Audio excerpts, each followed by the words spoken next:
कि देखो governance, constitution, policy, social justice, international relation, ये पूरा मिलके होता है GS2। उसमें भी ये जो सेगमेंट आपको दिख रहा है ये क्या है, इंडियन पॉलिटी का है, जिसमें सबसे पहला क्या है, इंडियन कॉन्स्टिट्यूशन, यानी कि हिस्टोरिकल अंडरपिनिंग। बहुत इंटरेस्टिंग है, आज हमारी क्लास भी यहाँ से शुरू होगी। हिस्टोरिकल अंडरपिनिंग यानी कि यूपीएससी चाहता है कि हमारा जो संविधान बना है 1950 से नहीं बना है, हमारा संविधान तो बहुत पहले से बना था, ठीक है। तो हिस्टोरिकल ऐसे तो कौन से डेवलपमेंट हो गए जिसके बारे में हमारा संविधान बन चुका है, इसके बारे में देखेंगे। उसके अलावा कैसे हमारा संविधान का इवोल्यूशन होता है उसके बारे में देखेंगे। अमेंडमेंट्स कौन से, अमेंडमेंट में जानते हो क्या होता है अमेंडमेंट?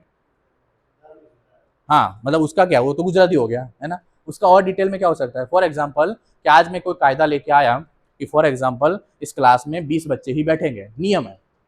फिर कल जाके मैंने बिल भी पास कर दिया, लेकिन अब हमने वापस उसको अमेंड किया कि नहीं अब हमें स्ट्रेंथ बढ़ानी है, तो हम क्या हुआ, क्लास की स्ट्रेंथ 30 करते हम, हमारा जो बिल था उसको अमेंड करेगा, क्लास की संख्या 30 करेगा, उसके बारे में आराम से जानेंगे यूपीएससी में, ठीक है। तो ये है। उसके अलावा यूनियन और स्टेट का फंक्शनिंग भी आपको देखने को मिलेगा, ठीक है। रिस्पॉन्सिबिलिटी क्या है यूनियन और स्टेट की, उसके बारे में भी हम आराम से जानेंगे। उसके अलावा क्या जानेंगे कि सेपरेशन ऑफ पावर क्या है। सेपरेशन ऑफ पावर यानी कि आपको पता होगा भारत में एक तो है पार्लियामेंट जो नीति नियम बनाएंगे, कायदा बनाएंगे, लेजिस्लेटिव है ना। उसके अलावा एग्जीक्यूटिव है, जो भी नियम बनाएगी उसको गवर्नमेंट क्या करेगी, इंप्लीमेंट करेगी। अगर उस कायदे में कोई भी प्रॉब्लम आती है उसको चेक करने के लिए कौन है, उसको चेक देने के लिए जुडिशरी है। समझ रहे हो, इतना तीन पता है सबको, एक तो जुडिशरी है, पार्लियामेंट, एग्जीक्यूटिव है ना। तो इन तीनों के बीच में भी सेपरेशन ऑफ पावर है, भाई जुडिशरी अपना काम करेगी, पार्लियामेंट अपना काम करेगी, तो उसके बारे में भी आराम से देखेंगे। मैं अभी भी चाहता हूँ, अभी भी बोल रहा हूँ, सिलेबस को आराम से देखो। अभी हम कुछ ऐसे क्वेश्चन देखेंगे यूपीएससी के, जीपीएससी के, जो आपको डायरेक्टली पता चलेगा कि सिलेबस का एक टॉपिक उठाया गया है और वहां से क्वेश्चन बना दिया गया है। समझ रहे हो, ठीक है। इसलिए सिलेबस को जानना बहुत जरूरी है। इस सिलेबस को रट लो, मतलब the moment you understand the syllabus ना, तो न्यूज़पेपर भी पढ़ोगे तो पता चलेगा कि अच्छा सिलेबस का ये टॉपिक है, वहां पे ये डेवलपमेंट हो रहा है, इसलिए इसको जानना बहुत जरूरी है। समझ रहे हो, if you are very serious about your study, if you are very serious about your UPSC GPSC goal, then syllabus is must, है ना। सिलेबस को जानना बहुत ही जरूरी है। क्लियर है यहाँ तक, ठीक है। उसके बारे में हम देखेंगे जुडिशरी कैसे काम करती है ना, तो तीनों फंक्शन के बारे में देखेंगे। उसके अलावा हम देखेंगे salient feature of representation of people act, RP act क्या है ना। तो पार्लियामेंट द्वारा आरपी एक्ट बनाया गया था।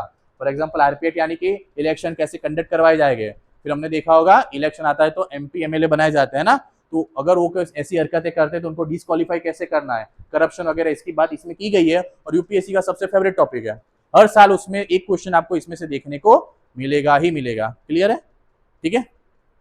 उसके अलावा क्या है कि appointment of the various constitutional body, constitutional body मतलब कि आपने देखा होगा एक तो इलेक्शन कमीशन ऑफ इंडिया है, सुना है आपने इसका नाम, है ना। इलेक्शन कमीशन ऑफ इंडिया यानी कि जो इलेक्शन कंडक्ट करवाती है ना। उसके अलावा बहुत सारी फाइनेंस कमीशन के बारे में सुना होगा, जीएसटी काउंसिल के बारे में आपने आए दिन सुना होगा। तो सारी जितनी भी संविधानिक, संविधान उनको पावर देता है, ऐसी कौन सी बॉडी है उसके बारे में भी हम देखेंगे। उसके अलावा बहुत सारी बॉडी है स्टैट्यूटरी है, मतलब उसको संविधान का दर्जा नहीं दिया गया, संविधान उसको बैक नहीं करेगा, लेकिन क्या होगा, पार्लियामेंट ने एक्ट बनाया उसको वैधानिक कहा जाएगा, स्टैट्यूटरी, है ना।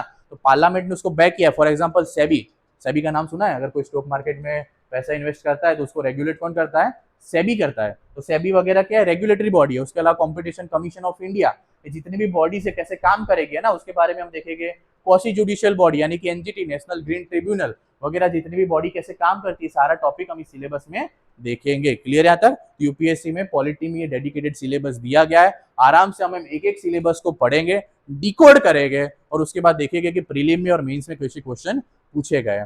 क्लियर है यहाँ तक, चलो। ये है आपका जीपीएससी का सिलेबस, सिंपल, जो हमने आगे पढ़ा ना उसका गुजराती में ट्रांसलेट कर दो, पूरा जीपीएससी का सिलेबस आ जाएगा, सिंपल। जीपीएससी ने क्या किया है, 4 टॉपिक को क्लब कर दिया, एक जगह पे रख दिया और क्या गुजराती में ट्रांसलेट कर दिया, सिंपल है। इसलिए यूपीएससी जीपीएससी जैसा बाइफरकेशन कुछ नहीं है, जो पढ़ना है यूपीएससी का ही पढ़ना है, समझ रहे हो आप, ठीक है। देखो हमने देखा था जुडिशरी के बारे में, न्यायपालिका आ गया, स्थानिक स्वराज्य संस्था यानी कि पंचायती राज आ गया, है ना। बहुत सारे ऐसे विदेश नीति, इंटरनेशनल रिलेशन आ गया, है ना। भारतीय बंधारण हमने देखा था, संविधान, तो उद्भव और विकास, इवोल्यूशन के बारे में हमने ऑलरेडी देख रखा है ना। ये वाला पहला टॉपिक आप देख लो, ठीक है, ये पहला टॉपिक देख लो, ठीक है। चलो ये वाला क्यों,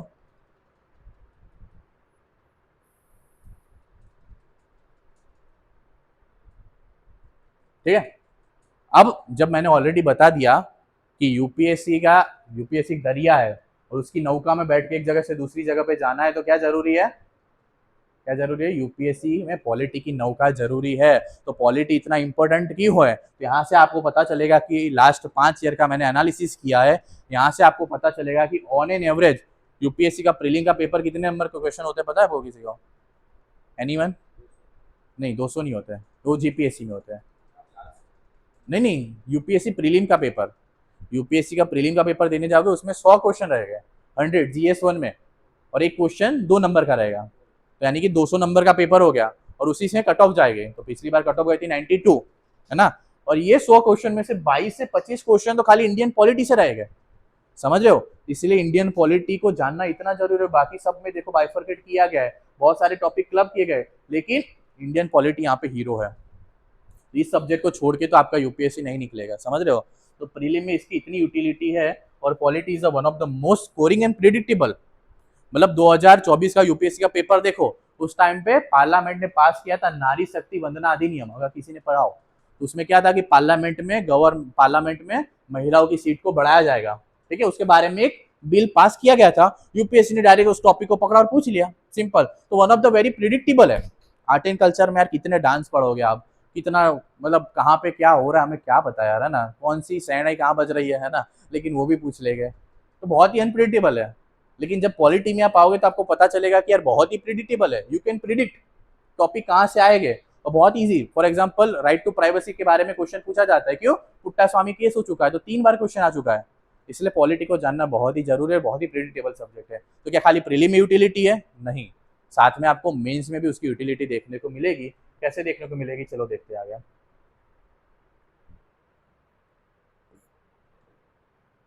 ठीक है, ये देखो, अभी तक हमने जो देखा था ना मेंस के सिलेबस, उसमें मेंस के सिलेबस को मैंने यहाँ पे ब्रेक डाउन किया है, ठीक है? ये ब्रेक डाउन को देखोगे तो बहुत सारे सिलेबस है, उसको ब्रेक डाउन करके आपको पता चलेगा कि एवरी ईयर मेंस में, एवरी ईयर देखो 2025 का लेटेस्ट का पेपर हुआ था मेंस का, उसमें आपको पता चलेगा कि यहाँ से ये देखो 15 20 15 ऐसे करके जब इसको टोटल करोगे तो हमने देखा था 250 मार्क्स का जीएस का पेपर आता है, उसमें इसको जब काउंट करोगे तो आपका पता चलेगा 110 नंबर का पेपर तो खाली पॉलिटी का आता है। मतलब कि 50% paper of the GS two mains even derived from the polity of, ठीक है? तो ये सिलेबस को आप जब अब पीपीटी मिल जाएगी तब आराम से देखना, पता चलेगा कि इसलिए पॉलिटी को जानना बहुत ज्यादा जरूरी है, ठीक है? इसको और बार देख लो, ग्राफ से देख लो, है ना? बहुत सारे बाकी के हैं उसमें 50-50 नंबर दिए गए हैं, लेकिन इंडियन पॉलिटी सबसे हाईएस्ट यानी कि सबसे एवरेज आपको इंडियन पॉलिटी का वेटेज देखने को मिलेगा। क्लियर है यहाँ तक? डन, ठीक है? चलो, अभी एक चीज और इंटरेस्टिंग हमें देखनी है। इनिशियली क्या होता था कि अगर 2020 तक अगर आप तैयारी करते होते ना तो बहुत ही स्ट्रेट फॉरवर्ड क्वेश्चन आते थे कि गाय हमारी डैश है, गाय हमारी माता है, सिंपल ऐसे क्वेश्चन आते थे। मतलब ये नहीं आता था पॉलिटी में से डायरेक्ट क्वेश्चन आ जाते थे कि राइट टू इक्वालिटी कौन से आर्टिकल में दिया गया है, प्राइवेसी का कौन सा आर्टिकल है, आर्टिकल 21 है। लेकिन द मोमेंट यू क्रॉस 2020 तो यहाँ से आपका ट्रांजिशन फेज स्टार्ट होता है, और वहां से यूपीएससी अपने आप को कहती है कि क्यों मुझे यूपीएससी कहते हैं, है ना? यहीं से आपको बहुत ही टफ क्वेश्चन देखने को मिलेगा। टफ यानी कि कंसेप्ट वाले। जब तक अगर किसी ने कंसेप्ट को पढ़ा नहीं है तब तक आप यूपीएससी के क्वेश्चन सॉल्व ही नहीं कर पाओगे। हम देखेंगे, अभी मैं पूरा स्क्रीनशॉट लेके आया हूँ, लेकिन इसीलिए क्या है कंसेप्ट के बारे में। और द मोमेंट यू कम तो यूपीएससी 2023 का पेपर अभी तक का हिस्ट्री का सबसे टफेस्ट पेपर कहा जाता है। क्यों? क्योंकि यहाँ पे यूपीएससी ने अपने क्वेश्चन को पूछने की स्टाइल ही सडनली चेंज कर दी। इतने सालों से जो क्वेश्चन पूछने की परंपरा चल रही थी, यूपीएससी ने बताया कि वो जमाना गया, अब नया जमाना स्टार्ट हो गया है। और यहीं से आपको पता चलेगा कि बहुत ही टफ क्वेश्चन पूछने की शुरुआत हो गई है। इसलिए इंडियन पॉलिटी में क्या होगा, कंसेप्ट पढ़ना बहुत ही जरूरी है, ठीक है? तो कैसे होगा, चलिए देखते हैं एग्जाम्पल से। फॉर एग्जाम्पल बिफोर 2020, ठीक है, कैसे क्वेश्चन आते थे, यूपीएससी के ही पेपर है, उसी का मैं स्क्रीनशॉट लेके आया हूँ। तो कैसे क्वेश्चन आते थे, तो सिंपल से लिखा हुआ है कि by which one of the following acts was the governor general of Bengal designated as the governor general of India. बहुत ही सिंपल, अभी हम एक्ट पढ़ेंगे उसमें डायरेक्टली लिखा हुआ है कि 1833 के एक्ट में हुआ था ये, उसमें कुछ भी सोचना नहीं है, ऐसे ही लगाना है डायरेक्ट क्वेश्चन। उसके अलावा फाइनेंस कमीशन से पूछा गया क्वेश्चन है, 2 स्टेटमेंट है, एक एलिमिनेट करोगे जवाब आ जाएगा, 2 स्टेटमेंट है, ये गलत है ये सही है, डायरेक्ट जवाब आ जाएगा। इतना इजी रहता था बिफोर 2020। लेकिन अब चलिए चलते हैं 2020 के बाद 2023 के पेपर में कैसे क्वेश्चन आए थे। इसलिए उस टाइम पे पूरे यूपीएससी के इतिहास की सबसे कम कट ऑफ गई थी 73 नंबर। 200 में से खाली 70 नंबर लाने आपको, यानी कि आपको 36 क्वेश्चन सही करने थे। 100 में से 36 क्वेश्चन किसी ने करेक्ट कर लिया, वो पास हो गया मेंस में, प्लेन के लिए, मेंस के लिए क्वालिफाई हो गया। सोचो इतना टफ पेपर रहा होगा, तो कैसे क्वेश्चन आए थे और अभी कैसे क्वेश्चन आते हैं उसके बारे में देखते हैं। चलो ठीक है। अब आफ्टर 2020 ये देखो, पहले तो क्वेश्चन की साइज देख लो, जस्ट 1 मिनट। देखो मतलब इतना तो खाली एक क्वेश्चन है, पहले इतना हुआ करता था, ये पूरा एक क्वेश्चन है, समझ रहे हो। उसको पहले तो पढ़ना है, समझना है, और उसके बाद उसने क्वेश्चन पूछने की चेंज पैटर्न को भी चेंज कर दिया। पहले क्या हुआ करता था, 1 2 1 2 3, तो 1 2 3 और आपको 3 जहां पे दिखे वो गलत है, तो 3 को निकाल दोगे तो डायरेक्ट आंसर आ जाएगा। लेकिन यहाँ पे ऐसा है ही नहीं, यहाँ पे जब तक आपको सारी स्टेटमेंट नहीं पता है तब तक आप यहाँ पे पहुंच ही नहीं पाओगे, समझ रहे हो। इसीलिए यूपीएससी में अगर आना है तो कंसेप्चुअल माइंड लेके आना। विदाउट कंसेप्चुअल माइंड रट्टा मारने का एग्जाम नहीं है ये। ऐसे क्वेश्चन रट्टा मारने से कभी सॉल्व हो गए नहीं। पहले पूछा जाता था कि संविधान दिवस कब मनाया जाता है, संविधान दिवस कब मनाया जाता है, लेकिन वो जमाना गया। अब संविधान दिवस तो मनाया जाएगा, लेकिन कैसे क्वेश्चन पूछे जाएगा, देखिए 2 स्टेटमेंट पूछे गए। पहला स्टेटमेंट क्या कहता है, the constitution day is celebrate on the 26 November every year to promote the constitutional values. हाँ ठीक है भाई, हम सबको पता है, पहले भी ये क्वेश्चन तो आता ही था ना, लेकिन स्टेटमेंट में डाल दिया। लेकिन स्टेटमेंट 2 क्या कहता है कि भाई why, UPSC is always about why, ठीक है।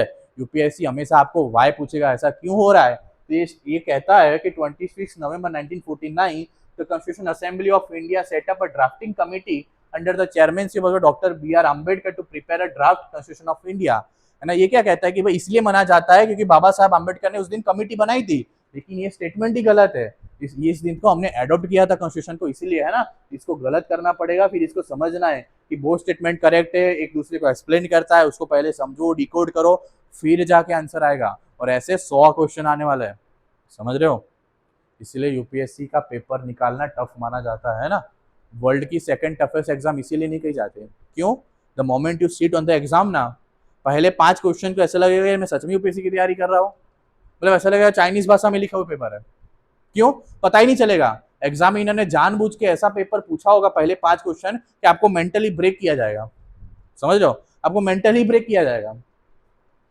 फिर क्या होगा, छठा क्वेश्चन एकदम आसान रखा होगा, लेकिन क्या होगा, 5 क्वेश्चन आपने देख लिए, आपका मूड बिगड़ गया, छठे क्वेश्चन आते आते आप पैनिक कर गए, वो भी गलत कर दिया। ऐसे क्वेश्चन आएंगे पहले 5, ठीक है। अब देखते हैं जीपीएससी में, जीपीएससी में कैसे क्वेश्चन आते हैं। चलो, तो अभी तक जीपीएससी का पैटर्न हमें पता है कि बहुत ही स्ट्रेट फॉरवर्ड रहा है, उसने बहुत चेंजेस नहीं किए, बहुत डायरेक्ट क्वेश्चन अभी भी पूछता है। अभी लेटेस्ट जो पेपर हुआ था, है ना, उसमें कैसे क्वेश्चन पूछेगा, देखो इलेक्शन कमीशन के बारे में क्या हुआ कि अपॉइंटमेंट की गई थी, तो सीधा डायरेक्ट 2 स्टेटमेंट पूछ लिए कि कौन से स्टेटमेंट सही है, सिंपल। यहाँ पे भी देख लो कि भारतीय बंधारण 26 जनवरी 1950 ना रोज अपना आयु वगैरह वगैरह, बहुत ही सीधे स्टेटमेंट है। यहाँ पे कोई भी मतलब हार्ड एंड फास्ट बहुत हार्ड स्टेटमेंट नहीं रखे गए, मतलब आराम से जीपीएससी का पेपर आप क्वालिफाई कर पाओगे। लेकिन the moment you study the very difficult question, जब आपने यूपीएससी के बहुत ही, जैसे हमने संविधान वाला क्वेश्चन आगे देखा, अगर आपने उसके बारे में अगर पढ़ा होता तो ऐसे क्वेश्चन को सॉल्व करना बहुत ईजी है।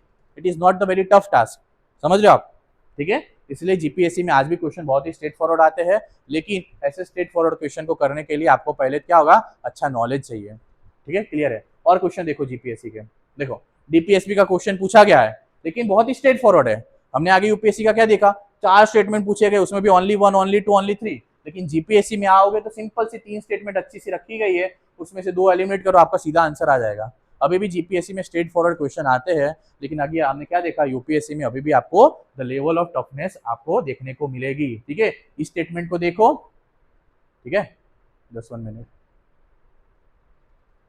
हाँ, और इसको देखो, फर्क पड़ रहा है, दिख रहा है फर्क। ये भी 2 नंबर का है, वहां पे 1 नंबर मिलेगा, यानी कि 200 क्वेश्चन होते हैं। लेकिन इस क्वेश्चन को देखो, पहले पढ़ना है, चारों स्टेटमेंट को पढ़ना है, उसकी यूटिलिटी को समझना है, कौन से स्टेटमेंट सही है, क्यों सही है, उसको करेक्ट करके ओनली 1, ओनली 2 पे आना है। ये डिफरेंस है। इसलिए हमें तैयारी करनी है ऊपर के लेवल की, ताकि नीचे का लेवल आराम से क्लियर हो जाए, है ना। ऐसे ही तैयारी करेंगे हम, ठीक है। तो हमने ऑलरेडी अभी तक क्या समझा, हमने देखा कि पॉलिटी का सब्जेक्ट क्यों इंपॉर्टेंट है, पॉलिटी का वेटेज क्या है, पॉलिटी का सिलेबस हमने देखा, मेंस में कितना मार्क्स आता है तो कितना देखा था, 110 नंबर का पेपर आता है, ठीक है, ये भी हमने देखा।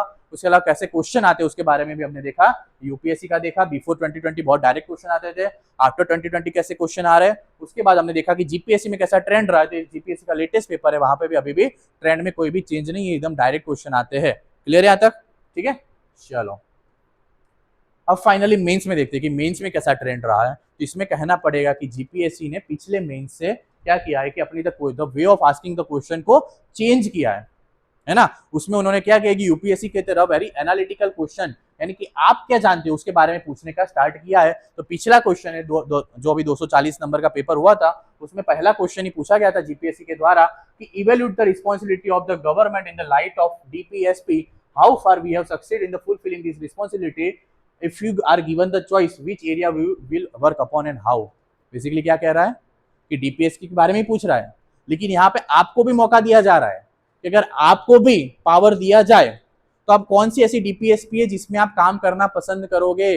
समझ रहे हो, तो वहां पे आपके पास ओपन ग्राउंड है, आपको बांधा नहीं गया है कि चलो बताइए कि आर्टिकल 40 में पंचायत विलेज पंचायत के बारे में लिखा गया है तो उसके बारे में बताओ, नहीं, खुल्लू ग्राउंड से तुम्हारा मट है, जो भी आपको यूज करना हो करो, ठीक है, लेकिन रिलेवेंट होना चाहिए। तो यहाँ पे आपको पता चलेगा कि मोर एनालिटिकल यानी कि आपको सोचना है, समझना है, फिर जाके आंसर देना है। तो जीपीएससी में भी अभी मेंस में ऐसे क्वेश्चन पूछे जा रहे हैं, तो वो जमाना गया कि जहाँ पे हम रट्टा मार के एग्जाम निकालते थे, अब आपको बहुत ही एनालिटिकल बनना पड़ेगा। क्लियर है यहाँ तक, ठीक है। दूसरा क्वेश्चन देखिए, फ्री एंड फेयर इलेक्शन के बारे में पूछा गया है। उसके बाद पूछा गया है कि दो टॉपिक को क्लब किया गया है। हमने सिलेबस में क्या देखा था कि पार्लियामेंट का अलग से सिलेबस दिया गया था, जुडिशरी का अलग दिया गया था। जीपीएससी ने क्या किया, दोनों टॉपिक को क्लब कर दिया। क्या किया कि पार्लियामेंट जुडिशरी क्या है उसके रोल के बारे में बताओ, और जुडिशियल रिव्यू क्या है और पार्लियामेंट पे कैसे इंपैक्ट करता है उसके बारे में भी बताओ, है ना। ये भी पढ़ने में बहुत टफ लग रहा होगा आप लोगों को, यार क्या चल रहा है, लेकिन द मोमेंट हम एक एक टॉपिक को आराम से पढ़ेंगे ना और आंसर राइटिंग की प्रैक्टिस करेंगे, देखना आप लोगों की ऐसे पेन चलने लगेगी, है ना। पहले मैंने इसलिए बोला कि सिलेबस को पढ़ना बहुत ही जरूरी है। सिलेबस को बाइबल कह लो, गीता कह लो, जो भी कह लो, लेकिन अभी जाके घर पे जाके जब आपको ये पीपीटी मिलेगी, सबसे पहले क्या करना है, आपको सिलेबस को ही तैयार करना है। जब तक सिलेबस ही नहीं पता होगा तब तक आगे पढ़ने का कोई मतलब नहीं है। क्लियर है यहाँ तक, ठीक है। अब देखते हैं कि भाई यूपीएससी में कैसे क्वेश्चन आते हैं, उसके बारे में देख लेते हैं। चलिए देखो, यूपीएससी 2025 का एक पेपर है, खाली 10 नंबर का क्वेश्चन है, लेकिन पूछिए इतना बड़ा क्वेश्चन है, समझ रहे हो। लेकिन इसकी अच्छी बात क्या है, मैंने आपको ऑलरेडी बता दिया था कि यूपीएससी ने क्या किया है, बहुत ही वेल डिफाइंड सिलेबस हमें दिया है, और वहाँ पे आपको पता चलेगा कि टॉपिक हमने देखा था, अभी हमने डिस्कस भी किया था, the representation of people act 1951 देखा था हमने, आरपीए सिलेबस में लिखा हुआ था। लेकिन अच्छी बात क्या है कि आरपीए एक्ट से क्वेश्चन पूछा गया है, कहीं और से नहीं है। देखे, रिप्रेजेंटेशन ऑफ पीपल एक्ट 1951 वहीं से पूछा गया है, लेकिन आरपीए एक्ट को डिकोड करना पड़ेगा। समझ रहे हो, यूपीएससी ने सिलेबस तो दे दिया, लेकिन आपको डिकोड करना है आरपीए एक्ट में कितने प्रोविजन है। जब आप चौथे नंबर के प्रोविजन पे जाओगे तब आपको पता चलेगा कि वहां पे क्या है कि करप्शन और अनड्यू इन्फ्लुएंस की बात की गई है, तो कौन सी प्रैक्टिस करप्ट मानी जाएगी। ऐसा तो क्या एमपी एमएलए कर दे कि उनकी प्रैक्टिस को करप्शन माना जाएगा, उसके बारे में क्वेश्चन पूछा गया था, है ना। तो टॉपिक तो वही है, समझ रहे, लेकिन उसके पूछने का तरीका बदल गया है ना। तो आपको डिकोड करना पड़ेगा, आपको और अंदर जाना पड़ेगा। क्यों अंदर जाना पड़ेगा, देखो यार, एनालिटिकल माइंड होना बहुत जरूरी है। जब आप कल उठ के ब्यूरोक्रेसी में जाओगे, अधिकारी बनोगे, तो आपके सामने प्रॉब्लम्स बहुत डायनेमिक हो गए। इसीलिए कॉर्पोरेट जॉब और सिविल सर्विस जॉब में बहुत फर्क है। बहुत सारे बच्चे कॉर्पोरेट जॉब को छोड़ के आ रहे हैं। जैसे मैंने मेरी एग्जाम आईपीएस शाश्वत की बात की, मेरा दोस्त है, अब बहुत अच्छी कॉर्पोरेट जॉब में था, लेकिन ही लेफ्ट, ठीक है, और फिर आ गए अपने सर्विसेज में, गवर्नमेंट सर्विसेज में। क्यों, क्योंकि वहां पे आपको एवरीडे डायनेमिक काम करना है। फॉर एग्जांपल कोई आईटी में है, तो आईटी में क्या है कि एवरीडे जाना है, टास्क परफॉर्म करना है, कोई बग आ गया उसको सॉल्व करना है, बस बात खत्म। लेकिन the moment you become the DM, तो क्या होगा, आपके सामने एक प्रॉब्लम आएगा कि सर यहाँ पे बाढ़ आ गई, चलिए जाना है, बाढ़ को सॉल्व करना है। सर वहां पे दंगा हो गया, उसको भी आपको दिमाग चलाना है। सर वहां पे लैंड का इश्यू हो गया, चलो उसको भी सॉल्व करना है। अच्छा कोई मिनिस्टर आ रहा है, चाइना का प्रधानमंत्री आ रहा है, प्रेसिडेंट आ रहा है, तो उसके बंदोबस्त में आप चले गए। तो बहुत सारे एक साथ डायनेमिक काम करने पड़ेंगे, तो वहां पे एनालिटिकल माइंड का होना जरूरी है। और यूपीएससी मेंस के पेपर के द्वारा आपका एनालिटिकल माइंड चेक करेगा। क्लियर है यहाँ तक, ठीक है। तो आपको क्वेश्चन से पता चल जाएगा कि कितना एनालिटिकल माइंड सेट होना जरूरी है, ठीक है। और देखिए, ठीक है, need of the administrative tribunal के बारे में क्वेश्चन पूछा गया है। उसके बाद एक क्वेश्चन ये था topic, comparing the constitution, comparing the feature of constitution, यानी कि भारत का जो संविधान है, अमेरिका में भी संविधान होगा, ब्रिटेन में भी होगा, तो भारत का जो संविधान है और यूके का जो संविधान है उसमें फर्क क्या है। सिमिलरिटीज क्या है, डिफरेंस क्या है, उसके बारे में भी ये क्वेश्चन पूछा गया है ना। तो सिलेबस से ही आ रहे क्वेश्चन, लेकिन आप डिकोड कैसे करते हैं उस पर मैटर करता है कि आपका टॉपिक कैसे आगे बढ़ेगा। क्लियर है यहाँ तक? Any doubt? अभी तक हमने क्या समझा, पॉलिटी क्या है, पॉलिटी क्यों जरूरी है, उसके बाद हमने सिलेबस को देखा। क्लियर है यहाँ तक? फिर आगे हमने क्या देखा कि यूपीएससी में प्रीलिम में कितना कंट्रीब्यूशन है, मेंस में कितना कंट्रीब्यूशन है, उसके बाद क्वेश्चन कैसे प्रीलिम में आते हैं और मेंस में कैसे क्वेश्चन आते हैं उसके बारे में हमने देख लिया।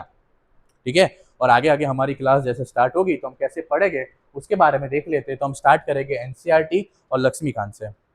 लक्ष्मीकांत क्या है, नाम सुना है? लक्ष्मीकांत को पॉलिटी का बाइबल कहा जाता है।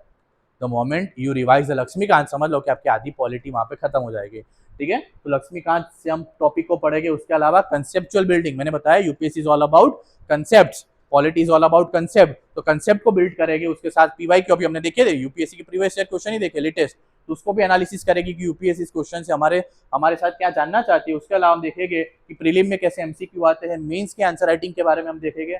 उसके अलावा करंट अफेयर के टॉपिक यानी कि मैंने आपको समझाया था नारी शक्ति वंदना अधिनियम 2024 में क्वेश्चन पूछा गया था ना, करंट अफेयर का टॉपिक था। यूपीएससी डायरेक्टली करंट अफेयर से भी क्वेश्चन पूछती है, तो उसके बारे में भी हम जानेंगे। सुप्रीम कोर्ट के बहुत सारे जजमेंट आते रहते हैं, वहां से भी यूपीएससी क्वेश्चन पूछती है, तो उसके बारे में भी देखेंगे। और उसके अलावा हम क्या करेंगे, एमसीक्यू द्वारा हम टेस्ट वगैरह भी करेंगे, है ना।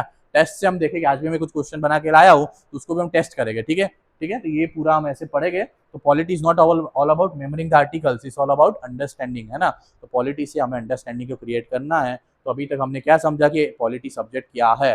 ठीक है, कोई डाउट यहाँ पे किसी को, सब्जेक्ट से कोई डाउट, एनीवन? कोई भी पूछो पॉलिटी से। अभी तक हमने जो समझा उसमें क्लियर है सब कुछ? ठीक है, तो अभी हम हमारा पहला टॉपिक स्टार्ट करने जाते हैं यूपीएससी का। ठीक है, हिस्टोरिकल अंडरपिनिंग। उसके पहले मैं एक बात बताना चाहता हूँ आप लोगों को।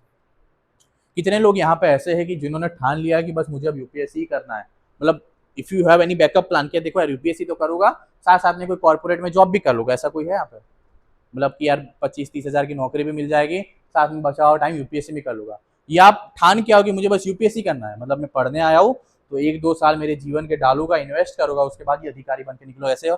कितने लोग ऐसे हैं? मतलब ऑलमोस्ट आपने डिसाइड ही कर दिया कि आपको यूपीएससी ही करना है, जीपीएससी ही करना है। तो देखो यार कैसी बात है, सच बताओ ना, ये कड़वी बात है, लेकिन मैं इस जर्नी से गुजरा हुआ हूँ, इसलिए मैं आपको मेरे एक्सपीरियंस से बता रहा हूँ। इनिशियली क्या होगा कि आपका मोटिवेशन बहुत ही हाई होगा, है ना, लेकिन द मोमेंट धीरे धीरे आप आगे बढ़ोगे ना, बहुत सारे टॉपिक ऐसे आएंगे जहाँ पे आपको लगेगा कि यार हमारे बस की बात नहीं है, बोरिंग लगने लगेगा, है ना। मतलब आपको लगेगा कि एक मोमेंट पे कि यार मैं छोड़ देता हूँ, लेकिन यही पल है जिसको आपको संभालना है। The moment you crack that moment, समझ लो कि आप क्या होगे, आगे चले जाओगे यूपीएससी में। बहुत सारे बच्चे ऐसे कि क्या होते हैं, डिस्ट्रैक्ट हो जाते हैं।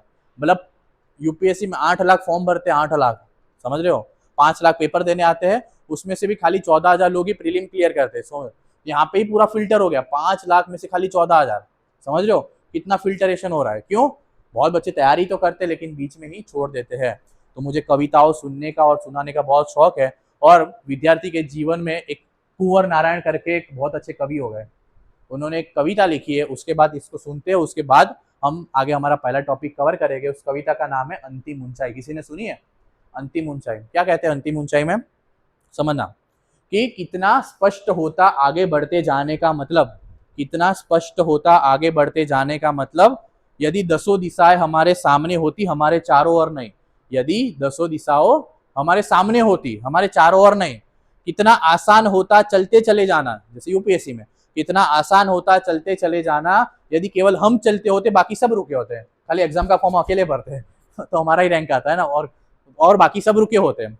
मैंने अक्सर इस उलझुल दुनिया को 10 सिरों से सोचने और 20 हाथों से पाने की कोशिश में बेहद ही मुश्किल बना दिया है ना। ओवर थिंकिंग करते हैं ना कि मैंने अक्सर इस उलझुल दुनिया को 10 सिरों से सोचने और 20 हाथों से पाने की कोशिश में बेहद ही मुश्किल बना दिया है। अब हमारे लिए सबसे इंपॉर्टेंट बात आपके लिए है, फाउंडेशन वाले बच्चों के लिए, कि शुरू में सबको यही चाहता है कि सब कुछ शुरू से शुरू हो, शुरू में सबको यही चाहता है कि सब कुछ शुरू से शुरू हो, लेकिन अंत तक पहुंचते पहुंचते हम हिम्मत हार जाते हैं, अंत तक पहुंचते पहुंचते हम हिम्मत हार जाते हैं। हमें कोई दिलचस्पी नहीं रहती कि सब कुछ कैसे समाप्त हो गया, हमें कोई दिलचस्पी नहीं रहती कि सब कुछ कैसे समाप्त हो गया, जो इतनी धूमधाम से शुरू हुआ था हमारे चाहने पर। अभी लोग आप लोग पढ़ने आए हो तो क्या है कि बहुत ही मतलब एनर्जी है कि यार यूपीएससी पढ़ेंगे, एग्जाम निकालेंगे, आईएएस बनेगा ना, लेकिन the moment gradually motivation down होगा तो हमें कोई दिलचस्पी नहीं है कि सब कुछ कैसे समाप्त हो गया, जो इतनी धूमधाम से शुरू हुआ था हमारे चाहने पे।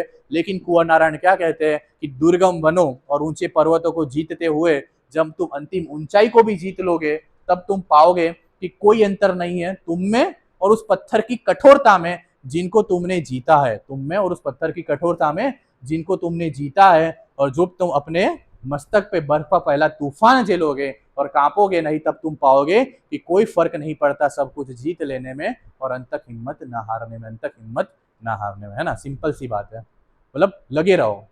अभी आप इनिशियली आए हो, मोटिवेशन अपना हाई रखो, कॉलेज की तैयारी कर रहे हो करते रहो, कोई प्रॉब्लम नहीं है, लेकिन यूपीएससी ही करना है, वही माइंडसेट करना है ना। मतलब अंत तक हिम्मत नहीं हारनी है, चाहे जितने भी विघ्न आ जाए। ये एग्जाम ही ऐसा है। मेरा दोस्त जो है हमेशा मुझे कहता था कि यूपीएससी की एग्जाम कैसी है पता है, ये कॉम्पिटेटिव एग्जाम, मतलब ये मैराथन दौड़ है, स्प्रिंट नहीं है। स्प्रिंट जानते हो कि 100 मीटर दौड़ के वापस आ गए, जीत लिया। ये मैराथन है, मैराथन यानी कि 25 किलोमीटर 50 किलोमीटर। तो आप सब लोग हम मैराथन में दौड़ रहे हैं। फॉर एग्जाम्पल ये भाई, आपका नाम क्या है सर? मीत भाई। मीत भाई भी एक मैराथन में दौड़ रहे हैं, है ना। अब मीत भाई यूपीएससी की मैराथन में दौड़े और 5 किलोमीटर ही दौड़े और यूपीएससी आ गई। मीत भाई ये आपका आईएएस का सर्टिफिकेट, आप आईएएस बन गए। और मैं भी उनके पीछे पीछे दौड़ रहा था, मैं 50 किलोमीटर तो दौड़ चुका हूँ, मुझे अभी तक यूपीएससी ने मेडल ही नहीं दिया, मेरा छठा अटेम्प्ट आ गया। लेकिन जब मेरे 5वां अटेम्प्ट खत्म हुआ, मेरे 50 किलोमीटर की दौड़ खत्म हुई और जब मैं 51 किलोमीटर पे पहुंचा, यूपीएससी मेरे लिए भी सर्टिफिकेट लेके खड़ा था। यानी कि हमें पता चलता है कि जो दौड़ेगा उसी को इनाम मिलता है, लेकिन इनाम तो मिलेगा, दौड़ना जरूरी है। अब मैंने सोचो मैंने 49 किलोमीटर पे स्टॉप कर दिया होता तो पूरे लाइफ भर रिग्रेट रह जाता ना कि यार 1 किलोमीटर ही दौड़ना था। मैं 49 किलोमीटर दौड़ के आया, मैंने मेरे जीवन के 5 अटेम्प्ट दे दिए थे, छठा अटेम्प्ट देने में क्या जाता था, आईएएस मिला होता। मैंने सोना ना, पारस मणि है, छुओ तो सोना हो जाती है, पूरी जीवन बदल जाएगा, है ना। इसलिए अभी भी मतलब आप सच में यूपीएससी जीपीएससी के बारे में सोच रहे हो तो सीरियस हो जाओ अभी से। मैं अभी भी बोल रहा हूँ, मजाक से एग्जाम नहीं निकलेगा, you need to be very serious, है ना।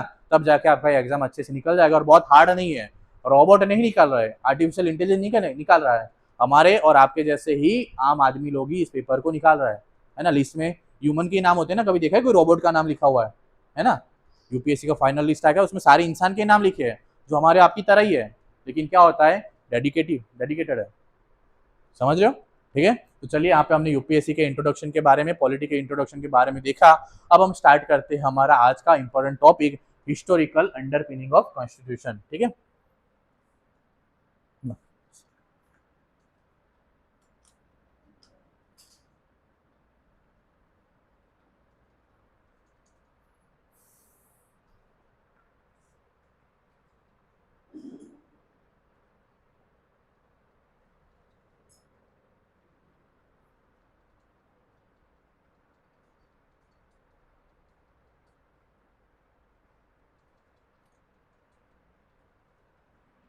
ठीक है। अब मुझे आप लोग ये बताओ कि अगर आपने स्कूल कॉलेजेस में कहीं तो पढ़ा होगा कि भारत 200 साल तक कौन से शासन में रहा था? ब्रिटिशर के शासन में रहा था। ठीक है, हमें क्या हुआ था कि ब्रिटिशर्स के द्वारा हमें गुलाम बनाया गया था, यानी कि हम कहते हैं कॉलोनियल रूल। ठीक है, तो कॉलोनियल रूल में क्या था कि वो लोग आए थे तो व्यापारी की तरह, सबको पता है they are here for trading, मतलब कि हम भारत में आज आएंगे, वहां पे ट्रेड करेंगे और क्या करेंगे, पैसा कमाएंगे और वापस आ जाएंगे। लेकिन हमें पता ही नहीं चला कि ये व्यापारी कब जाके अधिकारी बन गया और अधिकारी कब जाके राजकारणी बन गया और कैसे पूरे भारत देश को गुलाम बना दिया। वो भारत देश जिसकी अस्मिता पूरे देश में, पूरे विश्व में प्रचलित थी, वो भारत देश की अस्मिता को उन्होंने मिट्टी में मिला दिया था और पूरे भारत देश को 200 साल तक कॉलोनियल रूल यानी कि अपने अंडर में रखा था। क्लियर है। तो अब क्या होगा कि अब व्यापारी अधिकारी बन जाएगा और पूरे भारत को उसको चलाना है, तो सीधी सी बात है क्या है कि उसको पहले तो एडमिनिस्ट्रेशन का डिपार्टमेंट बनाना पड़ेगा। जैसे आज है तो आज हमारे क्या है, एसडीएम होता है, पहले होता है तलाटी होता है गांव के लेवल पे, उसके बाद अपने मामलतदार, आपके नाम सुना होगा, मामलतदार होते हैं, उसके बाद एसडीएम होता है, उसके बाद डीएम होता है, कलेक्टर होता है ना। ये हमने पूरी हायरार्की हमें पता है, क्यों, तो पूरे जिले को संभालने के लिए इतने अफसर चाहिए। On the same way Britishers ने भी क्या सोचा कि यार हम आए थे तो व्यापारी बन के, लेकिन अब हम अधिकारी तो बन चुके हैं, अब इतने पूरे भारत देश को चलाना है तो क्या होगा कि हमें भी कुछ रेगुलेशन और कुछ एक्ट्स को लाना पड़ेगा, है ना। एक्ट्स को लाएंगे तो क्या होगा, धीरे धीरे हमें पता चलेगा कि हम अच्छे से शासन को कर पाएंगे। ठीक है, तो देखो भारत में जो कंपनी आई थी उसका नाम था ब्रिटिश ईस्ट इंडिया कंपनी। सबको पता है ईस्ट क्यों कहते हैं, क्योंकि ब्रिटेन से ईस्ट की तरफ आए थे ना, तो वो एक प्राइवेट कंपनी थी, मतलब एक गवर्नमेंट एंटिटी नहीं थी। ब्रिटिश ईस्ट इंडिया कंपनी एक प्राइवेट कंपनी थी, जो वहां की रानी एलिजाबेथ थी उसे परमिशन लेके आते हैं कि हमें भारत में जाना है और ट्रेड करना है, ठीक है। तो उस टाइम पे क्या हुआ कि जितने भी ब्रिटेन में बहुत सारे लोग थे उन्होंने क्या किया कि इन्वेस्ट करना स्टार्ट कर दिया, इन्वेस्ट करना स्टार्ट कर दिया। आज जैसे आईपीओ के बारे में जानते हो आप लोग, आईपीओ क्या होता है, किसी ने आईपीओ भरा है अभी तक? आईपीओ के बारे में किसी को नहीं पता ऐसा कुछ है? तो आईपीओ बेसिकली क्या है कि कोई नई कंपनी आती है तो हम क्या करते हैं उसमें पैसा इन्वेस्ट करते हैं, है ना। अगर आईपीओ अच्छा चला गया तो हमें अच्छा खासा रिटर्न भी मिलेगा, सिंपल सी बात है। ऑन द सेम वे वहां के जितने भी मर्चेंट क्लास थे, व्यापारी लोग थे, उन्होंने क्या किया कि कंपनी पे इन्वेस्ट किया कि कंपनी जाओ पैसे कमाओ और हमें रिटर्न ला के दो। लेकिन क्या होता है कि कंपनी के अफसर जो भारत में आए थे व्यापारी बन के आए थे, लेकिन क्या हुआ धीरे धीरे उसमें करप्शन बढ़ता गया, भ्रष्टाचार बढ़ता गया, और जहां जहां भ्रष्टाचार बढ़ता गया वहां पे उस देश की सिस्टम खोखली हो चुकी है। नरेंद्र मोदी हमेशा यही कहते हैं उनके भाषण में कि corruption is that termite that it's on the social fabric of nation. यानी उदय, उदय जानते हो ना कि लकड़ी पे उदय लग जाएगी तो लकड़ी को पता नहीं चलेगा, लेकिन एक दिन पूरा खोखला कर देगा, है ना। एक अच्छी शायरी है, क्या कहती है कि लकड़ी को, ब्रह्म में रही लकड़ी की लगाव ज्यादा है, लगाव यानी कि उसको ऐसा लगा कि उदय को मेरे से लगाव ज्यादा है, लेकिन पूरा खोखला कर दिया था। On the same way corruption ऐसा है कि ब्रिटिश ईस्ट इंडिया कंपनी क्या होती है कि भारत में तो आ गई और जिन्होंने इन्वेस्टमेंट किया था उनको रिटर्न मिलना बंद हो गया। क्यों? क्योंकि करप्शन बढ़ता जा रहा था। और उसी टाइम पे वहां की पार्लियामेंट और रानी ने सोचा कि यार देखो ये कंपनी तो प्राइवेट है, हमारे साथ उसने धोखेबाजी की, हमारा फायदा उसने उठाया, अब क्या है कि हमें उनको कंट्रोल करना पड़ेगा और हमें पता भी नहीं चलेगा कि जब कंपनी को कंट्रोल करते करते ब्रिटिश पार्लियामेंट भारत को ही कंट्रोल करने लगी, है ना। इसके बारे में जानेंगे आगे, चलिए ठीक है।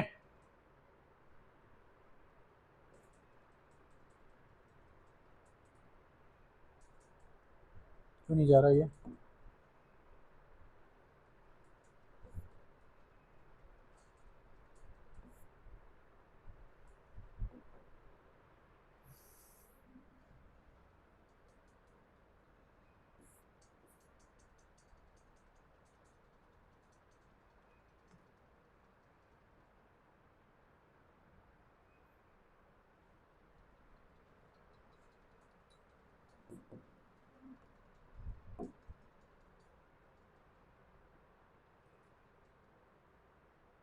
एक मिनट है।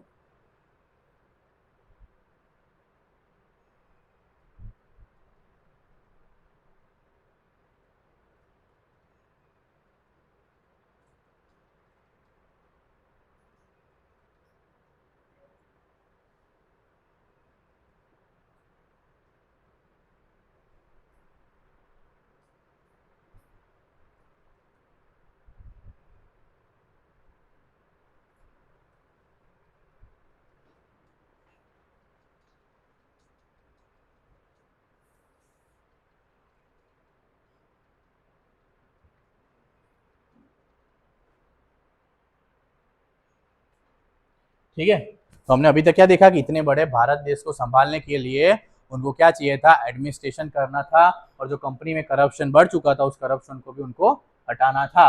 और हटाने के लिए क्या था कि उनको एक्ट्स रेगुलेशन लाना जरूरी था। और यहीं से क्या होता है कि ब्रिटिश गवर्नमेंट, ब्रिटिश पार्लियामेंट पहला एक्ट लाएगी करप्शन को कंट्रोल करने के लिए। उनका इरादा तो कंपनी को कंट्रोल करना था, लेकिन आगे देखेंगे धीरे धीरे एक्ट बनते गए और उन्होंने पूरे भारत पे अपना अधिकरण जमा लिया था। कैसे किया था उसके बारे में चलो देखते हैं, ठीक है।